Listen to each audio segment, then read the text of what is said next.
the European Union, well as the neighboring Iran, namely all of those in the Middle East, as the whole world should be very concerned with these past developments. Since it was only a couple of weeks that Mr. Grossi thought that it was clear that Karai would be accessible by the international inspectors. And this move from the Iranian regime shows it is escalating its challenge to the international community.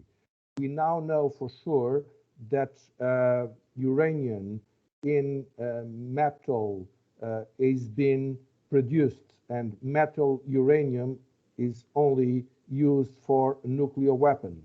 We know that the Iranian regime claimed that 60% it is enriching to 60%, which is no peaceful use of uranium, asks for a 60% enrichment. So we are seeing Iran defying ever more the international community.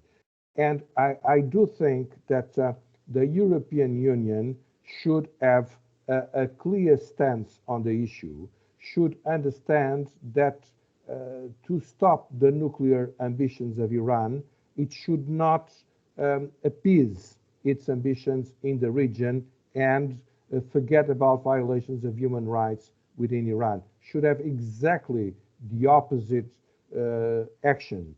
Otherwise, the whole world is getting a step closer to a very significant danger of nuclear conflict, nuclear escalation, and this is very bad for the peace of the world.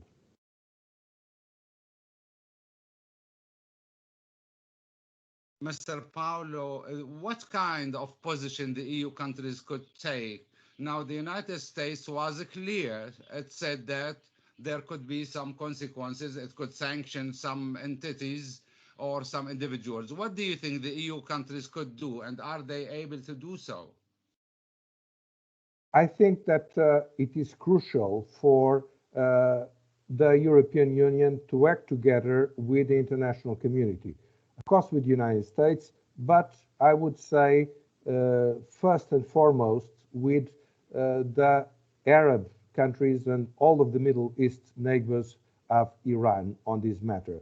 The second issue is to understand that uh, over the formal sanctions, it is absolutely fundamental to stop the imperial ambitions of Iran in the region. And it has to be done in Lebanon, it has to be done in Iraq, in Syria, in Yemen, everywhere. This is crucial. We cannot isolate the nuclear policy from the rest of the ambitions of the Iranian regime. And of course, with its internal policy. And we should avoid to have to get engaged in Afghanistan in a way suggesting that Iran would be a better partner than Pakistan or wherever else. We should block Iran's ambitions everywhere.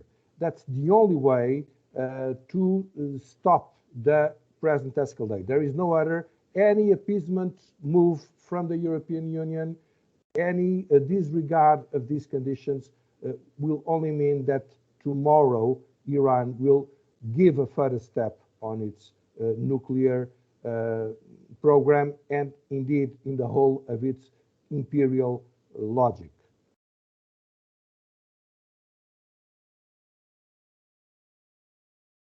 Paulo, you said that there must be some kind of a movement by the international community, by the EU countries, some kind of coordination.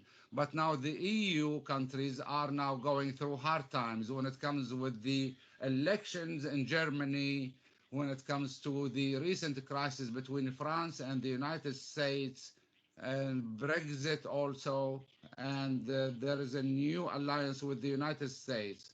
Do you think the EU countries are able to have really a unified, effective position and coordinate with the rest of the international community members? Well, in democratic countries, elections are the norm.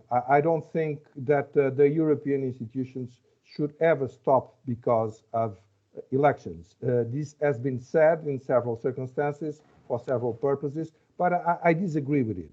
I think that we should proceed, and of course that Brexit was not a good development, neither for Europe nor for the international security, in my opinion. And of course, that this idea that countries are there to make business with submarines or anything else rather than making a common defense is disastrous for the international community. This is clear, and this was very, very negative what happened with this submarine crisis. Nevertheless, I think that all of us, we have to understand what is fundamental and what is not so important. To distinguish these kind of things is absolutely crucial. And I would like to see all the authorities involved in these disputes, in these disagreements, to understand this. They must get together to confront Iran. كان معنا من بروكسل باولو كازاكا النائب السابق في البرلمان الأوروبي. شكرا جزيلا لك.